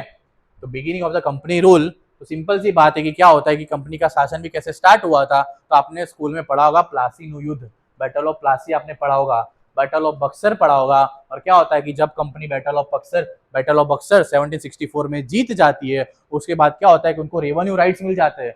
बंगाल, बिहार, ओडिशा जैसे रीजन, इंपॉर्टेंट रीजन हुआ करते थे, वहां पे उनको एडमिनिस्ट्रेटिव और रेवेन्यू राइट्स मिल गए। और वहां से क्या होता है कि धीरे धीरे कंपनी की शुरुआत होने लगती है। लेकिन मैंने जैसे बताया कि कंपनी में क्या थे कि कंपनी के जो अफसर आ रहे थे वो प्राइवेट ट्रेड कर रहे थे। फॉर एग्जाम्पल कि आप आईएएस ऑफिसर बन गए और आपका काम क्या है कि लॉ एंड ऑर्डर को मेंटेन करना है, गवर्नमेंट की पॉलिसीज को इंप्लीमेंट करना है। पर अगर आप ही लोग सरकार के विरुद्ध जाके अपना खुद का फायदा सोचने लगोगे तो देश तो बर्बाद होने वाला है। अभी रिसेंटली न्यूज़पेपर में केस बहुत ज्यादा चल रहा है एमपी में, आपने पढ़ा इसके बारे में कि एमपी में, मध्य प्रदेश में एक प्रोजेक्ट के पहले लोगों को इनसाइडर इन्फॉर्मेशन मिल चुकी थी। तो 50 से ज्यादा आईएएस आईपीएस ऑफिसर ने क्या किया कि वहां पे ऑलरेडी जमीन खरीद के रख दी। 5 साल के बाद जो 5 करोड़ की जमीन थी 55 करोड़ की बन गई। अब आप ही लोग आईएएस आईपीएस बन के ऐसा काम करोगे तो आप कैसे आम आदमी को जस्टिस दे पाओगे? On the same way British east India की कंपनी जो कंपनी के लिए काम करना चाहते थे, जो इंटरेस्ट कंपनी के लिए होना चाहिए था, जो रेवेन्यू जनरेट करना चाहिए था, लेकिन अफसर क्या करने लगे, प्राइवेट ट्रेड करने लगे। उसकी वजह से क्या हुआ, करप्शन बढ़ता गया और धीरे धीरे क्या होगी, कंपनी कंपनी मुनाफे से घाटे में चलती गई। और उसी की वजह से हमें देखने को मिलेगा कि पहला रेगुलेटिंग एक्ट आएगा करप्शन को कंट्रोल करने के लिए, जिसको कहा जाएगा रेगुलेटिंग एक्ट 1773। ठीक है, इसको याद रखना है, क्या है, रेगुलेटिंग एक्ट 1773, जिसमें इनका ऑब्जेक्टिव क्या था कि सबसे पहले तो क्या करना है कि जो British India company private entity हमने भेजी थी वहां पे करप्शन हो रखा है, उसको हमें कंट्रोल में रखना है। तो कंट्रोल में कैसे रखेंगे, कंट्रोल में करने के लिए क्या करना पड़ेगा? तो उन्होंने सोचा कि देखो हमें एक ऑफिसर को बनाना पड़ेगा। तो देखो ये एक्ट आने से पहले वहां पे 3-4 इंपॉर्टेंट रीजन थे जो आज भी है। फॉर एग्जाम्पल बंगाल, अभी बंगाल में बीजेपी ने इलेक्शन जीता तो कैसे मनाया उन्होंने, जैसे उन्होंने नेशनल इलेक्शन जीता हो। क्यों? बंगाल हमेशा इतिहास से बहुत इंपॉर्टेंट रीजन रहा है। ठीक है, हिस्ट्री में बंगाल का इंपॉर्टेंस बहुत ज्यादा है। तो बंगाल हुआ करता था, बॉम्बे एक प्रेसिडेंसी हुआ करती थी उस टाइम पे, वो भी एक इंपॉर्टेंट रीजन हुआ करता था। उसके अलावा मद्रास यानी कि साउथ इंडिया वाला हिस्सा है ना, तो वहां पे भी गवर्नर हुआ करते थे, गवर्नर जो वहां पे टेरिटरी को संभाले गए। लेकिन इस एक्ट में प्रोविजन क्या किया गया कि देखो मान लो अभी कि आप भी डेप्यूटी प्राइम मिनिस्टर हो, आप भी डेप्यूटी प्राइम मिनिस्टर हो, आप भी हो, ठीक है। अब मुझे इस क्लास को अच्छे से कंट्रोल करना है तो मैं क्या करूंगा, इनको मैंने प्राइम मिनिस्टर बना दिया। अब प्राइम मिनिस्टर बड़ा है कि डेप्यूटी प्राइम मिनिस्टर, सीधी सी बात है, प्राइम मिनिस्टर बड़ा है। तो प्राइम मिनिस्टर बड़ा है और डेप्यूटी प्राइम मिनिस्टर इनके सबऑर्डिनेट हो गए, इनके अंडर में काम करेंगे। ठीक है, तो कंपनी ने क्या किया कि गवर्नर ऑफ बंगाल हुआ करते थे, governor of Madras, governor of Bombay हुआ करते थे, लेकिन कंपनी ने क्या किया, बंगाल को पावर ज्यादा दे दी, यानी कि गवर्नर जनरल ऑफ बंगाल बना दिया और governor of Bombay, governor of Madras को उनका सबऑर्डिनेट बना दिया। ठीक है, क्यों किया ऐसा? ताकि एडमिनिस्ट्रेशन अच्छे से हो पाए। और पहले गवर्नर जनरल ऑफ बंगाल कौन बनेंगे? वॉरेन हेस्टिंग बनेंगे। यूपीएससी और जीपीएससी में क्वेश्चन आ रखा है, नाम याद रखना है, कौन से? वॉरेन हेस्टिंग बनेंगे। क्लियर है? चलो आगे देखते हैं।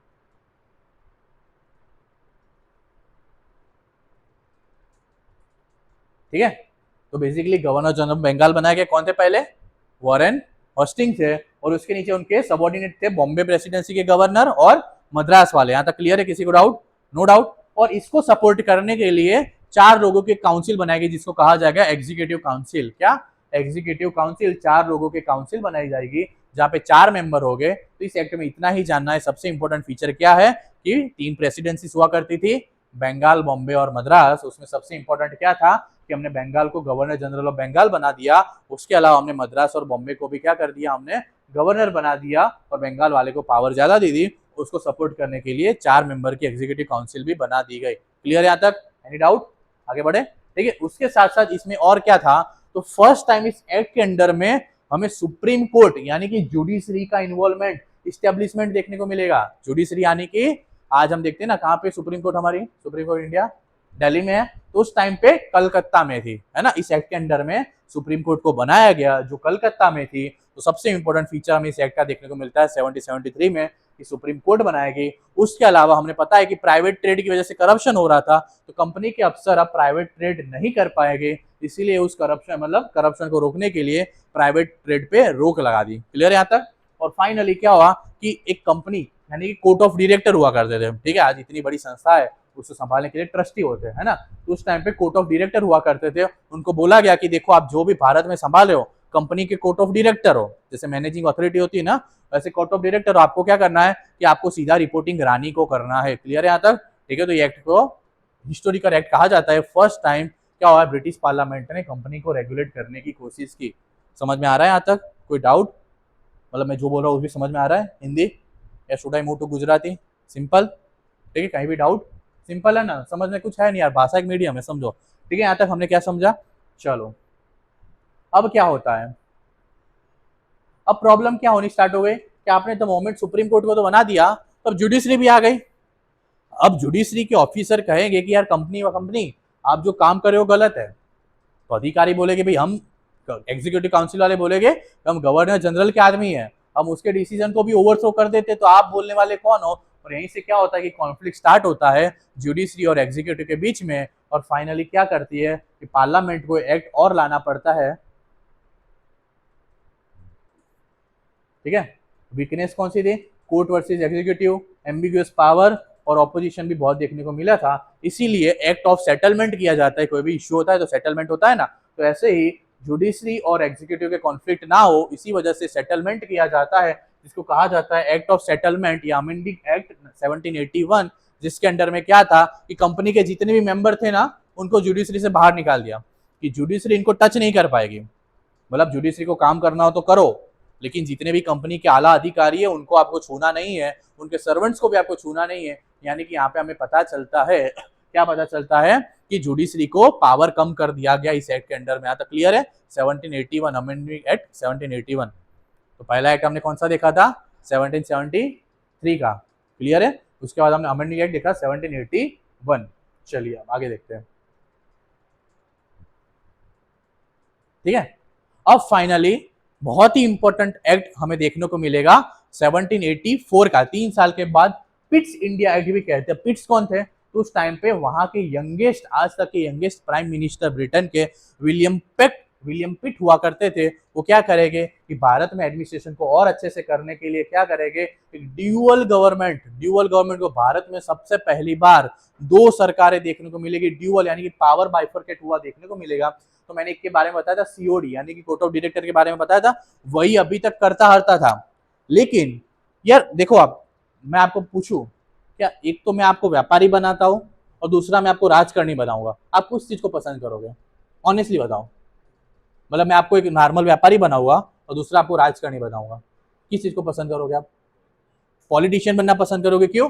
The moment you become the politician, तो व्यापारी तो ऐसे ही बन जाएंगे, है ना, व्यापारी तो आपके नीचे काम करेंगे। तो ऐसे ही क्या होगा कि जब उनको लगा विलियम पिट को, क्या देखो एक कंपनी वालों को हमने पॉलिटिकल पावर दिया है तो करप्शन कमी नहीं हो रहा है, और यहीं से ड्यूअल गवर्नमेंट बनाई जाएगी और एक नई बॉडी बनाई जाएगी जिसका नाम है बोर्ड ऑफ डायरेक्टर यानी कि BOD, board of director, BOD.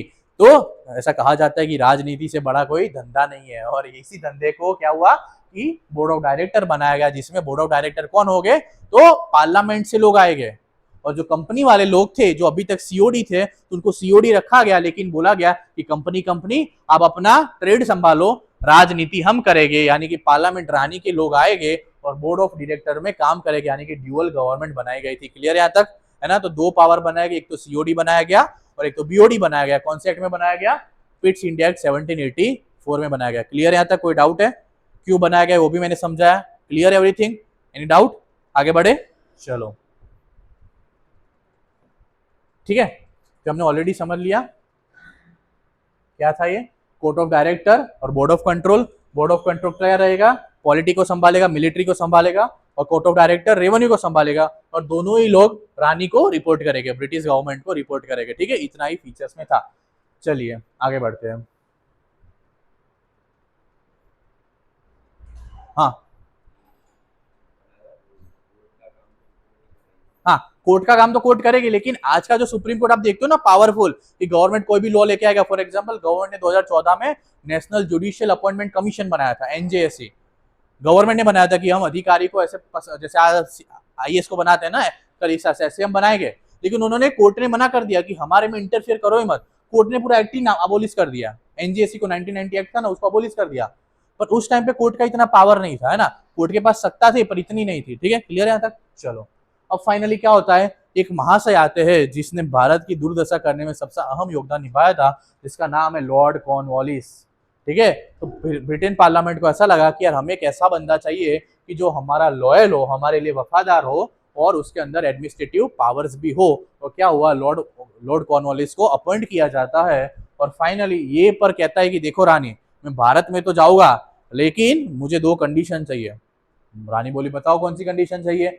आप तो हमारे वफादार हो, हम कुछ भी देने के लिए तैयार है। तो ये बोलता है कि भाई देखो, अभी तक क्या होता है कि आपने गवर्नर जनरल तो बना दिया, लेकिन जो एग्जीक्यूटिव काउंसिल के 4 लोग बैठे हैं, वो चारों लोग हम पे डोमिनेट कर रहे हैं। हम गवर्नर जनरल है, हमारी कोई वैल्यू नहीं है।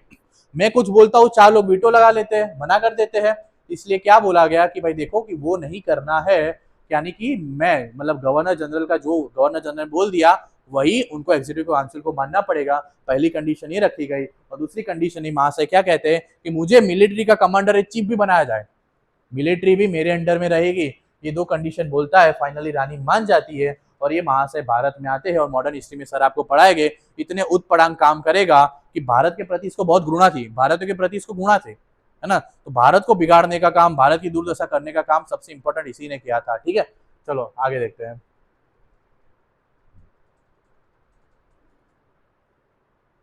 ठीक है, अब सबसे इंपॉर्टेंट आएगा चार्टर एक्ट 1793। देखो पहले रेगुलेटिंग कहते थे, चार्टर कहेंगे, फिर गवर्नमेंट ऑफ इंडिया एक्ट कहेंगे, सब एक ही है ना। आप गुजराती में कहें बदे कागड़ा काड़ा, ऑन द सेम वे, बस नाम चेंज कर रहे हैं ना। तो बेसिकली क्या है, चार्टर एक्ट आएगा जिसमें क्या कहा जाएगा, सबसे इंपॉर्टेंट फीचर याद रखना है ना, कि मोनोपोली को एक्सटेंड किया जाएगा। मोनोपोली, अब समझो इस टॉपिक को समझ अच्छे से, कि पहले क्या था, कंपनी आई थी, British east India company private entity है, उसने क्या बोला था पार्लियामेंट को कि देखो पार्लियामेंट, मैं भारत में जा रहा हूँ ट्रेड करने के लिए, तो मेरे अलावा कोई भी ट्रेड करने के लिए आना नहीं चाहिए, यानी कि ट्रेड पूरे भारत में मैं अकेला ही करूंगा, यानी कि मेरी मोनोपोली रहेगी। मोनोपोली का आंसर जो एक होता है ड्यूओपोली। ड्यूओपोली जानते हो क्या है? अभी आपको ड्यूओपोली कौन से सेक्टर में देखने को मिल रहा है पता है? एनीवन? सॉफ्टवेयर, हाँ, वेरी गुड। उसके अलावा on the same way telecom sector, telecom में अभी आपको डियोपोली देखने को मिलेगा ना, जियो है और एक तरफ वोडाफोन है, आइडिया वोडाफोन वाला सब एक तरफ है ना, तो उनका ही मेजर पावर है। तो मोनोपोली यानी कि किसी एक का अधिकार, है ना। तो यहाँ पे क्या है कि कंपनी, इस एक्ट के अंडर में कंपनी को बोला गया कि ठीक है भाई, 20 साल तक और आपकी मोनोपोली को एक्सटेंड किया जाता है, और उसके अलावा जो हमने देखा था कि गवर्नर जनरल क्या करेगा, एग्जीक्यूटिव काउंसिल के पावर को ओवरराइड कर पाएगा, जो मांगी थी ना, डिमांड मांगी थी, वो डिमांड को और एक्सटेंड किया जाता है, ये बोला गया था। और उसके अलावा सबसे बुरी बात इस एक्ट की ये थी कि जितनी भी सैलरीज थी, जितने भी अधिकारों की, वो भारत के फंड से दी जाएगी। जैसे सारा भारत का खजाना उनके पिताजी का था, ऐसा उनको लगता था, है ना। तो क्या हुआ करता था कि जितना भी सैलरी वगैरह हुआ करता था, वो भारत के खजाने से दिया जाएगा। ठीक है, तो इस एक्ट में ये प्रावधान रखा गया था। ठीक है, चलिए आगे बढ़ते हैं। क्लियर है यहाँ तक? और फाइनली आज के क्लास का सबसे इंपॉर्टेंट एक्ट हम देखते हैं, चार्टर एक्ट 1830। चार्टर एक्ट 1830 अब क्या है, वैसे तो बहुत सारे हैं, लेकिन आज के क्लास का सबसे इंपॉर्टेंट एक्ट ये है। तो हमने अभी तक क्या देखा कि मोनोपोली थी, मोनोपोली थी यानी कि अब सिंपल सी बात है, जब आपकी मोनोपोली रहेगी तो क्या कोई और आ पाएगा ट्रेड करने के लिए? कोई नहीं आ पाएगा। ठीक है, तो on the same way company, parliament ने क्या सोचा कि देखो हमने कंपनी को बहुत ही सर पे चढ़ा के रखा है, अब हमारा टाइम आ चुका है कि मोनोपोली को कम करना पड़ेगा, तब जाके ईस्ट इंडिया कंपनी वाले यहाँ से भागेंगे और हमें पावर मिलेगी। तो फाइनली चार्टर एक्ट 1813 के अंडर में क्या हुआ कि मोनोपोली को बंद किया गया, है ना, मोनोपोली को बंद किया गया, एक्सेप्ट दो चीज, कि हाँ ठीक है सारी मोनोपोली खत्म, लेकिन दो चीज में आपकी मोनोपोली रहेगी। पहली कि ट्रेड, ट्रेड विद चाइना, जो चाइना के साथ आपका ट्रेड अच्छा हो गया, उसमें आपकी मोनोपोली है, हमारे ब्रिटेन का कोई भी बंदा आएगा और चाइना के साथ ट्रेड नहीं करेगा। दूसरा चाय, तो चाय का बिजनेस आपने इतना कल्टीवेट किया है, वहां पे भी आपकी मोनोपोली रहेगी। उसके अलावा बाकी जहां भी लोग, हम हमारे बंदे भेजेंगे ट्रेड करने के लिए, और इसी एक्ट से आपको पता चलेगा, क्या पता चलेगा, यहीं से फ्री ट्रेड, फ्री ट्रेड का मतलब समझते हो, कोई भी बंदा कहीं भी जाके ट्रेड कर पाएगा। क्या भारत में ऐसा ही खाली भारतीय लोग ही व्यापार कर पाएगा? ऐसा है भारत में? नहीं, कोई भी कंपनी आती है, ठीक है, कोई भी व्यापार करती है। कोई आईटी बैकग्राउंड से यहाँ पे? Anyone from IT? तो ओरेकल यहाँ की बाहर की, आई गेस बाहर की कंपनी है ना, तो बाहर ही ओरेकल कंपनी आती है और भारत में हैदराबाद वगैरह में स्टेब्लिश हुए ना, और भारत का इन्फोसिस भी क्या है, बाहर की यूएस वगैरह में जाता है, ठीक है, स्टेब्लिश हो रहा है, तो उसी को फ्री ट्रेड कहा जाएगा। ऑन द सेम वे क्या हुआ कि मोनोपोली को तोड़ा गया, और लेकिन एक्सेप्ट दो चीज, कौन सी दो चीज थे, कौन सी दो चीज जहां पे मोनोपोली है, ट्रेड विद चाइना, और दूसरी चाय का व्यापार, वहां पे उनकी मोनोपोली रहेगी, बाकी मोनोपोली को तोड़ा गया, फ्री ट्रेड को प्रमोट किया गया, और पहली बार हमें देखने को मिलेगा कि वहां की महारानी रहती है, वो कहेगी कि भारत अब मेरा है, भारत की सॉवरेनिटी मेरी है। सॉवरेनिटी मतलब जानते हो, संप्रभुता, भारत की संप्रभुता, यानी कि भारत देश हमारा है। अब सोचोगे चाइना वाला कल बोलेगा कि नहीं नहीं नहीं, अरुणाचल प्रदेश मेरा है, मैं जाके वहां पे मेरा हेडक्वार्टर बनाऊंगा, बना पाएगा? क्यों नहीं बना पाएगा? क्योंकि वो भारत का है, हमारा है, कैसे कोई बना पाएगा? ऑन द सेम वे उस टाइम पे महारानी पहली बार बोलती है कि पूरा भारत देश मेरा है, यानी कि क्राउन की सॉवरेनिटी हमें यहाँ पे पहली बार देखने को मिलेगी। मैंने बताया था कि व्यापारी बनने आए थे, धीरे धीरे अधिकारी बने, और अधिकारी से अब राजकारणी बनने जा रहे हैं ये लोग, है ना, ठीक है। उसके अलावा हमें देखने को मिलता है कि फ्री ट्रेड बिगिंस होता है, ये तो था, लेकिन साथ साथ में कुछ और इंपॉर्टेंट फीचर्स हमें देखने को मिलते हैं। यूपीएससी ने डायरेक्ट क्वेश्चन पूछे गए, देखो टॉपिक बहुत आसान है, मैं समझा रहा हूँ, समझ में आ रहा है ना, समझने में कुछ नहीं है, लेकिन बस कॉन्सेप्ट और मतलब ध्यान रखो, आराम से क्वेश्चन बनेंगे। तो सोशल फीचर में दूसरा क्या देखने को मिलता है कि पहली बार ये लोग क्या करेंगे कि वहां के क्रिश्चियन मिशनरी थे वो भारत में आएंगे, बोलते हैं कि हम भारत के लोगों को क्या करेंगे, जागरूक करेंगे, इनलाइटन करेंगे। वो लोग भटके हुए लोग हैं, हम उनको बढ़ाएंगे आगे। अब उनको कौन सिखाएगा कि भाई जब तुम लोग कपड़े पहनना नहीं जानते थे तब हमारे बच्चे बच्चे वेद और महापुराण का पाठ का अध्ययन करते थे, लेकिन उनको ऐसा लगता था कि भारत के लोग पिछड़े हैं, बेरोजगार है, ना पढ़े लिखे, तो हम आएंगे और उनको क्या करेंगे, अध्यात्म के मार्ग में ले जाएंगे। लेकिन उन बेवकूफों को नहीं पता था कि भारत में क्या था, बच्चे बच्चे भी रामायण गीता का पाठ का अध्ययन करते थे। तो पहली बार इस एक्ट के अंदर में क्या होता है कि धीरे धीरे मिशनरी को परमिट किया जाता है, यानी कि क्रिश्चियन मिशनरी आएंगे और भारत में क्या करेंगे कि भारत में वो अपना धर्म का प्रचार कर सकते हैं पहली बार। और सबसे इंपॉर्टेंट फीचर हमें देखने को मिलता है कि ब्रिटिश पार्लियामेंट पहली बार इतने सालों में क्या करेगी कि 1 लाख रुपया देगी, 1 लाख रुपया देगी गवर्नमेंट। उस टाइम 1 लाख रुपया बहुत हुआ करता था कि आप जाइए और एजुकेशन सिस्टम को बढ़ावा दीजिए। अब मुझे बताइए कि यार ये ब्रिटेन वाले लोग थे, सोचना थोड़ा, वो तो यहाँ पे ट्रेड करने आए थे, वहां पे मतलब राज करने आए थे, तो कोई आपके बारे में क्यों सोचेगा? मतलब ब्रिटेन को आपके लिए कोई मतलब सिंपैथी है? नहीं है, तो उन्होंने पैसा क्यों दिया होगा बताइए? बहुत इंटरेस्टिंग है, सोचो। उसको क्या सपना आ गया था कि नहीं नहीं भारत में मैं रह रहा हूँ तो मुझे कुछ तो देना पड़ेगा भारतीयों को? अरे बहुत बुरे लोग थे। कन्वर्ट कैसे कर, पैसे से कैसे कन्वर्ट करोगे? थोड़ा सोचिए और क्या हो सकता है। हाँ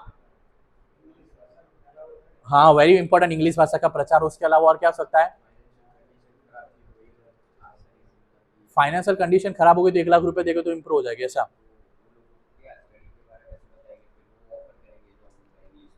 ओके, उसके अलावा? सही है, कभी लागू दो। उसके अलावा देखो सिंपल सी बात क्या है कि एक हमारे में है जीपीएससी और दूसरा है सबऑर्डिनेट। जीपीएस क्या कहते हैं उसको, GP double S P, GS, G triple S भी है ना, सबऑर्डिनेट एग्जाम लेती है, यानी कि तलाटी हो गया और भी जूनियर क्लर्क वगैरह के एग्जाम वो लोग लेते हैं, है ना। तो सिंपल सी बात है कि उस टाइम पे भारत को चलाने के लिए उन लोगों को क्लर्क की जरूरत थी। तो अभी तक क्या होता था कि क्लर्क को बाहर से बुलाया जाता था, ब्रिटेन से। अब ब्रिटेन से आया हुआ क्लर्क भी सैलरी तो आईएएस की लेता था, तो उसी क्लर्क को एलिमिनेट करके भारत को थोड़ा एजुकेशन दो, भारतीयों को उनको क्लर्क बनाओ। जो हमारा बंदा 10,000 रुपया हमसे ले रहा है उसको 500 रुपये में काम करवाओ। और वो काम कब करेगा, जब उसको थोड़ा कंप्यूटर तो सिखाओ, उसको कैलकुलेशन तो सिखाओ। इसीलिए 1 लाख रुपए दिए गए थे ताकि भारतीयों को क्लर्क बनाया जाए। समझ रहे हो, बहुत चालू थे लोग। इसीलिए 1 लाख रुपए हमारे अच्छे के लिए नहीं दिए थे, भारतीयों को क्लर्क बनाओ ताकि हमारा खर्चा कम हो सके।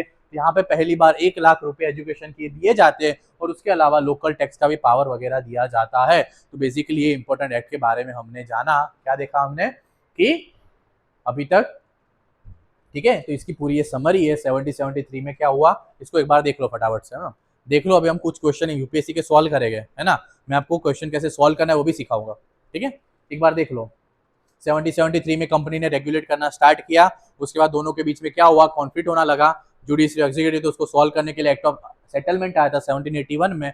उसके बाद हमने देखा था पिट्स इंडिया एक्ट, जहां पे ड्यूअल गवर्नमेंट, राजनीति से बड़ा कोई धंधा नहीं, हमें था ना, बीओडी, बीओसी यानी कि board of director, board of corporate बनाया गया था। उसके अलावा सीओडी बनाया गया था। सीओडी क्या करेगा, ट्रेड करेगा, और बीओडी क्या करेगा, राजनीति और मिलिट्री को संभालेगा। उसके बाद 1793 आया जहां पे मोनोपोली को 20 साल तक एक्सटेंड कर दिया गया था। उसके अलावा हमने क्या देखा था 1793 के एक्ट में कि गवर्नर जनरल का पावर था और बढ़ाया गया था, और उनकी सैलरी कहां से दी जाएगी, इंडियन बैंकिंग सिस्टम से, इंडियन एक्सचेकर से दिया जाएगा, ठीक है। उसके बाद फाइनली हमने एक एक्ट देखा 1830 का, 1813 का एक्ट देखा था, जहां पे हमने क्या देखा था कि फ्री ट्रेड को प्रमोशन किया जाएगा और साथ साथ में क्या होगा कि एजुकेशन के लिए 1 लाख रुपए दिए गए। उसके अलावा मोनोपोली को ब्रेक कर दिया गया, एक्सेप्ट 2 बात, कौन सी, ट्रेड विद चाइना और चाय का व्यापार। उसके अलावा हमने और क्या देखा था कि क्रिश्चियन मिशनरी को अलाउड किया गया, 1 लाख रुपए एजुकेशन के लिए भेजा गया। और सबसे इंपॉर्टेंट फीचर हमने क्या देखा था कि क्राउन ने अपनी सॉवरेनिटी को असर्ट किया था, यानी कि बोल दिया था अब पूरा भारत मेरा है। पहली बार हमें ये चीज देखने को मिली थी। यहाँ तक क्लियर है सबको, ठीक है। ये पूरी समरी है, डन। किसी को एनी डाउट? देखो जब भी पढ़ो ना, इसको एक्टिव रिकॉल कहते हैं। यहाँ पे नहीं, कॉलेज के एग्जाम हो, कभी भी लाइफ में कुछ भी पढ़ो ना तो एक्टिव रिकॉल, यानी कि जो भी हमने पढ़ लिया ना, बैठे बैठे सोचो, कहीं भी बैठे हो ना, 5-10 मिनट आंख बंद कर दो और सोचो कि अच्छा आज हमने 1830 का है, और यही यूपीएससी की है, ऑनेस्टली बता रहा हूँ। एग्जाम में जब पढ़ने बैठोगे ना, वो आरबीआई का सेबी कर देगा, गवर्नर का प्रेसिडेंट कर देगा, पता भी नहीं चलेगा, इतना माइनर चेंज करेगा, पूरा ऑप्शन आपका गलत हो जाएगा। तो बैठे बैठे सोचो कि अच्छा सर ने 1813 पढ़ाया था, उसमें क्या पढ़ाया था? तो अच्छा 1830 में हमने मोनोपोली को एक्सटेंड किया था, लेकिन एक्सेप्ट दो चीज उसके बारे में पढ़ाया, उसके बाद क्राउन की सोनिटी के बारे में पढ़ाया, उसके अलावा हमने वो भी पढ़ा था कि क्रिश्चियन मिशनरी को अलाउड किया गया, उसके बाद हमने 1 लाख रुपए वाला देखा, लोकल टैक्स वाले में देखा, सिंपल है ना? तो बैठे बैठे इसको सोचो, ठीक है, क्लियर है यहाँ तक? और देखो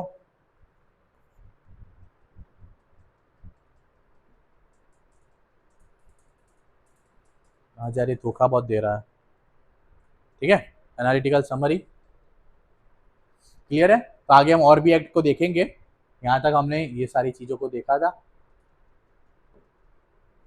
ठीक है। Finally from company clerks to constitutional democracy, है ना? पहले इनिशियली क्या थे, व्यापारी बने, फिर अधिकारी बने और राजकारणी बने, कैसे बने थे? तो 1813 तक हमने ये चीजें देखी थी, अभी तक हमने इतने बारे में जाना। अब फाइनली आखिर के 5-10 मिनट हमने जो भी पढ़ा है उसके बारे में एमसीक्यू सॉल्व करेंगे, लेकिन क्या करना है कि किसी को साथ में आंसर नहीं देना है, सोचना है, और जिसको आंसर आ जाए वो हाथ अपना रेस करेगा, ठीक है। हम उसको ब्रेनस्टॉर्म करेंगे कि क्या हो सकता है। मैंने खुद ने बनाया क्वेश्चन, उसमें मैंने कुछ ट्रिक डाली हुई है, आराम से क्वेश्चन को पढ़िएगा, फिर जाके हम इसको सॉल्व करेंगे। रेडी? ठीक है, करें? चलो 3 ही है, ज्यादा नहीं है, डोंट वरी, ठीक है। वो लग रही है क्लास? नहीं लग रहा है ना?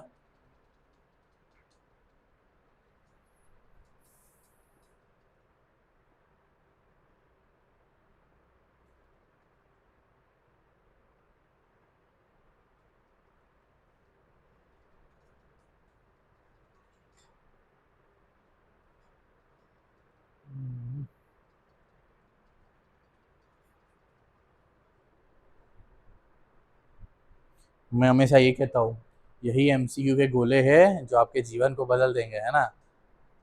और यही एमसीक्यू के गोले हैं आपके जीवन को बर्बाद भी कर देंगे। मेरे साथ तैयारी कर रहे बहुत सारे स्टूडेंट्स की एज 30-31 हो चुकी है, लेकिन अभी तक उनका प्री भी नहीं निकला है, और तैयारी कर रहे हैं, उनको लग रहा है कि होगा होगा। एक हमारा मुक्तानंद स्वामी है ना, स्वामीनारायण संप्रदाय से कोई है तो आपको पता होगा, उन्होंने एक कीर्तन गाया अनुभवी आनंद का, उसमें कहते हैं कि ज्યાં સુધી जग विस्तरे मृग तृष्णा पानी रहे, मृग तृष्णा यानी कि मिराज, मृग जड़। जैसे रास्ते पे जाते हो ना, तो गर्म रास्ता होगा तो आपको लगेगा पानी है, लेकिन जाओगे पानी नहीं मिलेगा। द सेम में तैयारी में ऐसा होता है, आपको लगता है यार मैं अभी क्लोज हूँ, लेकिन क्या होगा, पीछे रह जाओगे, पता ही नहीं चलेगा, है ना? यही एमसीक्यू के गोले जो आपके जीवन को बदलेंगे, बस उसको क्या करना है, अच्छे से ध्यान से अटेम्प्ट करना है। तो सबसे पहला क्वेश्चन 10 करोड़ का, 10 करोड़ का नहीं आएगा, चलो पहले 5 लाख का, है ना? आराम से पढ़िएगा, मैंने जो पढ़ा है गुजराती का क्वेश्चन है, उसके बाद में देखते हैं उसका ट्रांसलेशन। पहले आराम से पढ़ो, और फिर हम क्या करेंगे, इसको सॉल्व करने की कोशिश करते हैं। Consider the following statement with respect to the historical background of Indian polity, जिसमें आपको 3 स्टेटमेंट मिले हैं, और हाउ मेनी है ना, ओनली 1, ओनली 2, ओनली 3। थोड़ा आराम से करेगा, करेक्ट पूछा गया है, ठीक है। आराम से देखो, फिर मुझे बताओ कि क्या आंसर हो सकता है, आराम से देखो।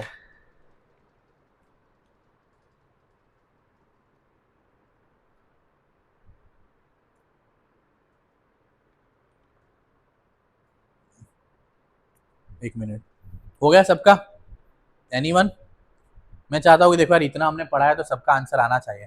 किसी को ऐसा है कि इंग्लिश समझ में नहीं आ रही है? एनीवन? हम गुजराती भी करेंगे, गुजराती का है क्वेश्चन ट्रांसलेशन, डोंट वरी। समझ में आ रहा है ना? हो गया आंसर? क्या है बताइए? ओनली 2 करेक्ट, उसके अलावा मतलब ओनली 2 करेक्ट है। एनीवन? ओनली 2 वाले कितने? ओनली 2 वाले आप अकेले हो, आप ओनली 2 वाले हो। ओनली 1 वाले? ओनली 1 वाले आप हो। ऑल 3? तो आप कौन से हो? नन ऑफ द, अरे यार ठीक है, चलो आराम से सॉल्व करते हैं। चलो भाई, हाँ ठीक है भाई, जीवन बदलना है। हाँ चलो, ठीक है। The system of dual government begin with the regulating act 1773, correct है ये स्टेटमेंट? कितने बोल रहे करेक्ट है? Just raise your hand. 1 2 3 4। क्यों लग रहा है ऐसा? मैंने आपको क्या बढ़ाया था दोस्तों, कि ड्यूअल गवर्नमेंट हमने देखा था, राजनीति से बड़ा कोई धंधा नहीं है। सीओडी और बीओडी, इसी को ड्यूअल गवर्नमेंट बोला था। तो क्या 1773 में आया था? कब आया था? हाँ हाँ, very good, 84, Pitt's India act 1804, मैंने बताया था विलियम पेट, उन्होंने क्या किया, पढ़ा था ना हमने, समझ में आ रहा है? तो यहाँ पे गलत डाला हुआ है, रेगुलेटिंग एक्ट 1773 नहीं थी, 1784 फोर्थ यानी कि ये स्टेटमेंट इनकरेक्ट हो जाएगा। क्लियर है? दूसरा है dual government means two parallel authorised governing simultaneously. Simple बात है, ड्यूअल गवर्नमेंट का मतलब ये था, ये स्टेटमेंट सही है। और तीसरा statement Warren Hasting become the first governor general of Madras, कितना सही, कितने बोले सही है ये स्टेटमेंट? गलत कितने बोल रहे हैं? गलत ही है। क्यों गलत है भाई? गवर्नर जनरल ऑफ बंगाल थे, मद्रास नहीं थे, ये भी स्टेटमेंट गलत हो जाएगा। यानी कि हमारा एक ही स्टेटमेंट सही है, यानी कि एक ही स्टेटमेंट यानी कि करेक्ट पूछा है, तो answer should be only one. हाँ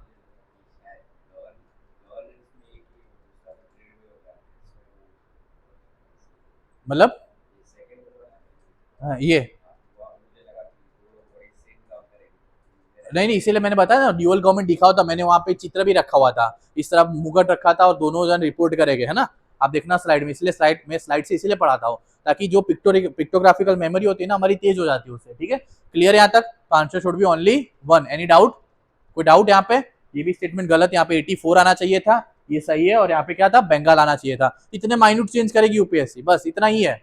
समझ गए? चलो, तो गुजराती में कभी भी देखना हो तो ये आपको पीपीटी मिलेगी, देख लेना, गुजराती में मैंने बनाया है। ठीक है, चलो दूसरा क्वेश्चन आराम से देखना, थोड़ा टफ है लेकिन हो जाएगा।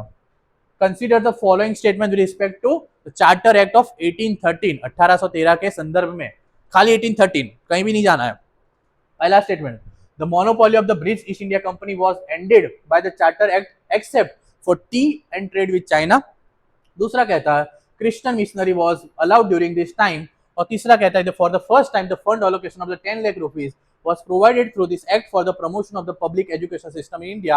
Which of the following statements are correct? One only, one, two only, one, two, one, two, three. कितने बोल रहे हैं? ए, सी, कितने सी वाले हैं? एनीवन? आपका क्या है सर? ए, आपका सी। सी क्यों लग रहा है सी? हाँ एग्जैक्टली, 1 लाख रुपए दिए गए थे, 10 लाख रुपए नहीं दिए गए थे। देखा, हम जब चीजों को अच्छे से पढ़ते हैं तो माइनर चेंजेस जहाँ किए जाते हैं हमें पता चल जाता है। तो क्या था, सिंपल सी बात है, यहाँ पे पता चल गया कि यहाँ पे चेंज किया गया, यानी कि इसको एलिमिनेट करोगे तीसरे को दिया एलिमिनेट हो जाएगा। और पहला दूसरा स्टेटमेंट तो ऐसे भी सही था। ठीक है, चलो अब आखिरी स्टेटमेंट हम देख लेते हैं। ठीक है, चलो ये गुजराती में किसी को देखना हो आराम से देखेगा। Which among the following act laid the foundation for the establishment of the supreme court in India? Supreme court in India क्या आएगा? डी, डी लग रहा है, दिल्ली। एनीवन बताइए आप। यार सिंपल सी बात है, मैंने समझाया था ना कि पहली बार जुडिशरी का इस्टेब्लिशमेंट होगा, एंट्री होगी जुडिशरी की, पढ़ा था आप लोगों ने। तो क्या आएगा बताइए आंसर? 81। और यार ऐसे काम नहीं चलेगा दोस्तों। हाँ हाँ, तो answer should be D, Delhi, है ना?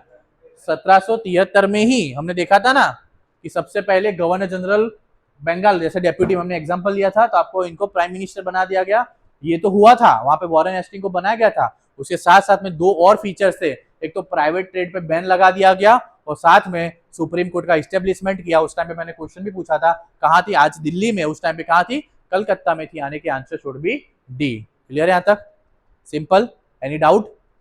समझ में आया आज तक हमने क्या पढ़ा? तो फटाफट से एक बार समराइज कर देते हैं। हमने क्लास की शुरुआत की थी, वहां पे हमने जाना था इंडियन पॉलिटी क्या है, इंडियन पॉलिटी का मतलब क्या है, संविधान का मतलब क्या है, संविधान का पॉलिटी में प्रीलिम में कितना यूज होता है, मीन्स में कितना यूज होता है, उसके बारे में हमने देखा था। कितने वेटेज है, तो हमने देखा था 110 नंबर मीन्स में आते हैं, ऑन एन एवरेज 20 से 22 क्वेश्चन प्रीलिम में आते हैं। हमने देखा था एग्जाम्पल देखा था कि बिफोर 2020 कैसे क्वेश्चन आते थे और आफ्टर 2020 कैसे क्वेश्चन आते थे, इसके बारे में देखा। उसके बाद हमने मेंस में कैसे क्वेश्चन आते हैं, जीपीएससी में कैसे आते हैं और यूपीएससी में कैसे क्वेश्चन आते हैं, उसके बारे में देखा था। और फाइनली हमने देखा था एक्ट्स के बारे में देखा, 70, 73, 81, 84, 93 और 1813 एक्ट के बारे में देखा। और फाइनली हमने क्या किया, 3 एमसीक्यू को भी सॉल्व किया। क्लियर है यहाँ तक? Any doubt? आज के क्लास में कोई भी डाउट हो या कोई भी क्वेश्चन हो, 2 मिनट आप पूछ सकते हो। एनीवन? कोई भी डाउट आज की क्लास से? मीत भाई, एनीवन? समझ में आया? कोई डाउट? पता चला? ठीक है, तो पॉलिटी के बारे में इतना है, आगे मिलना होगा तो अच्छे से पॉलिटी के बारे में जानेंगे समझेंगे। लेकिन बस इतना ही कहना चाहूँगा इस क्लास में। कि देखो यार फोकस करते रहो, फोकस करोगे। देखो हमने 3 क्वेश्चन सॉल्व किए, लेकिन 100% एक्यूरेसी किसी की नहीं है, ठीक है। तो एक्यूरेसी के साथ पढ़ना होगा, जो भी पढ़ो दिमाग में छप जाना चाहिए। एक्टिव रिकॉल करो, पढ़ते रहो, और आराम से धीरे धीरे क्या होगा, धीरे धीरे कॉन्सेप्ट को समझो। कॉन्सेप्ट को समझोगे तो आराम से ऐसे क्वेश्चन सॉल्व हो जाएगा, ठीक है। तो चलिए यहाँ पे आज की क्लास को यहाँ पे कंक्लूड करते हैं। कोई भी डाउट हो तो आप अभी पूछ सकते हो। क्लियर एंड हाँ क्या, हाँ देखो नोट्स और पीपीटी का कैसे रहेगा कि जो पीपीटी मैंने बनाई है ना वो भी आपको पीडीएफ के फॉर्मेट में मिल जाएगी। साथ साथ में मैं क्या करूंगा, मेंस के ओरिएंटेड जितनी भी आंसर राइटिंग या नोट्स रहेगी ना वो भी मैं आपको हैंड आउट प्रोवाइड करूंगा, ठीक है। तो आपको ये सब लिखने की अभी जरूरत नहीं है, पीपीटी में सारा आ चुका है ना। तो हम क्या है कि क्लास में नोट्स लिखने बैठेंगे तो और टाइम जाएगा। लिखेंगे कब, जब हम मेंस के टॉपिक करेंगे। जैसे हमने आरपीए बात किया था, तो आरपीए को डिकोड करेंगे तब जाके हम मेंस की नोट लिखेंगे। लेकिन प्रीलिम का जितना भी है सारा पीपीटी मैंने ऐसे ही बनाया कि पूरी डिटेल्स आ जाए, ठीक है। तो अभी मैं सर को ट्रांसफर कर दूंगा, वो आपको दे देंगे, ठीक है। क्लियर है, डन।